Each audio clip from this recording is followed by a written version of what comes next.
Will a narcissist ever truly apologize? No, not really. You see, for them to apologize, they have to admit that they're actually wrong about something. And admitting they're wrong would actually have them understand that they have some shame, they have some guilt, and that they have to own up to something. They have to own up to the fact that they're not perfect, that they're not the best person in the world. You see, with narcissism, they build a kingdom, they build the life, they build the reality that they think is real, and they want to live in it as being the number one, being the best person.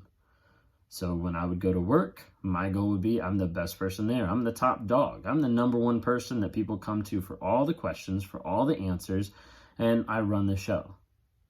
As a result, it fed into my narcissism.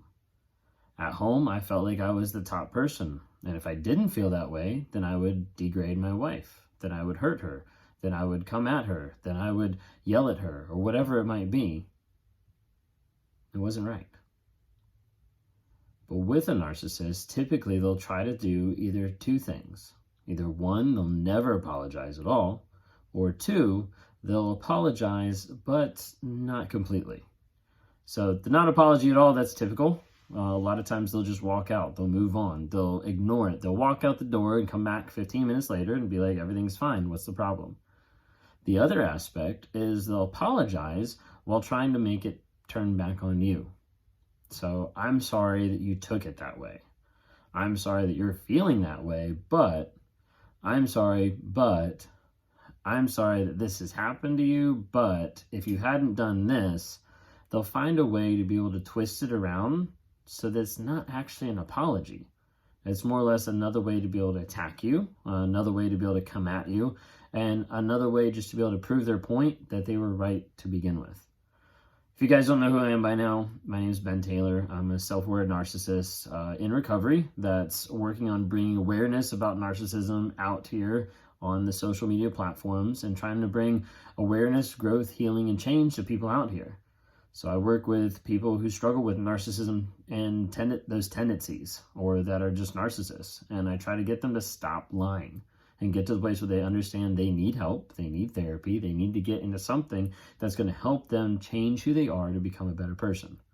And I also work with people who have been victims of narcissistic abuse, who are trying to break free of a trauma bond, who are trying to understand, why did this person do this to me? Who are trying to understand, did the narcissist actually care?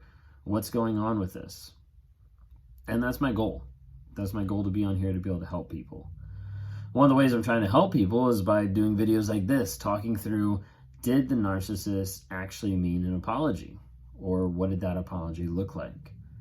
So when it comes down to it, if a narcissist, a toxic person is giving you an apology, you have to remember a genuine apology is accompanied by change. You see, if there's no change that accompanies this apology, it's literally the same exact thing is just happening over and over and over again. I mean, you've heard insanity is doing the same thing over and over again. It's that typical type of thing. So as a result, I come up to you and I slap you in the face and I say, I'm sorry. And then I come back and I say, hey, slap you in the face. And then I say, oh, I'm sorry. Then I come up to you and I slap you in the face and say, oh, I'm sorry. Like, I'm sorry you felt that way.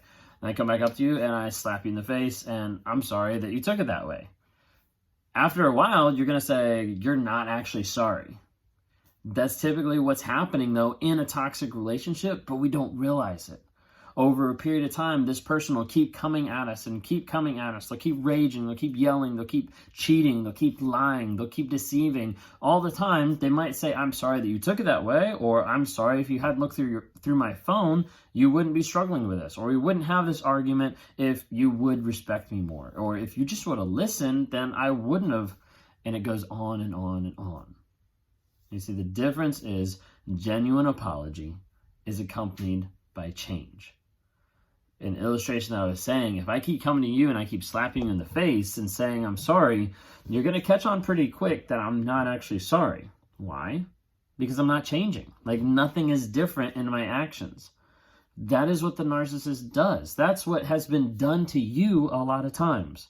They've come to you multiple times. They've yelled and they've raged at you. They've walked out, come back, be like, I'm sorry you took it that way. Next time, yell, rage, walk out, come back, doesn't even change anything. Genuine apologies are accompanied with change. So sometimes people ask me, whether it's in groups or whether it's in one-on-ones that I do with people, and they'll say, like, how do I know that my narcissist is actually wanting to change? Like, they say they want to change. They say that they want to get better. They say they're going to go to therapy. It's all accompanied by change. Actual physical, emotional, mental change that you see that has to be consistent. So a good example is a person will say, hey, I'm going to go to therapy. Like, I want to make the marriage work, so I'm going to go to therapy. Okay? Who books the session? If you book the session, not the narcissist, then that's not really true change. If the narcissist starts booking the session, okay, there might be a little bit of hope there. Okay? Then the narcissist goes to the session. How's it going to happen? What's going to go down? How's it going to appear afterwards? Is he going to communicate about it? Is he going to start changing? Is he going to start opening up? Is he going to start being vulnerable? These are all different things that could or might not happen when your narcissist goes to counseling or therapy, if they ever do. Now, a lot of times they won't. And a lot of times they will say they're going to go, and then they will put it off. They'll future fake of, I'm going to go to counseling, and then they never do. So like for me, I said I was going to go counseling, and I told my wife we needed counseling for months. Probably we need counseling probably was close to like years. But when it finally came down to it, for me actually saying, hey, I'm going to go get counseling, I'm going to work on this, to me actually doing it, it's probably close to a year. Because I was just future faking the whole time. I was just pushing it off, putting it farther back so that I didn't have to deal with the uncomfortability in the moment of taking responsibility and taking accountability for my actions and saying, I've actually done wrong and I need therapy for it. I didn't want to do that. So I just kept pushing it off and off. So please remember, whenever you're struggling, whenever you're talking, whenever you're figuring out or thinking about things with the person that you're with, or with ex, or with whoever that's narcissistic or toxic, and you're wondering, like, did they actually mean that apology, or are they actually going to change? Remember, a genuine apology is accompanied by change. And change over the long term has to be consistent. Narcissists are great with having flash-in-the-pan changes.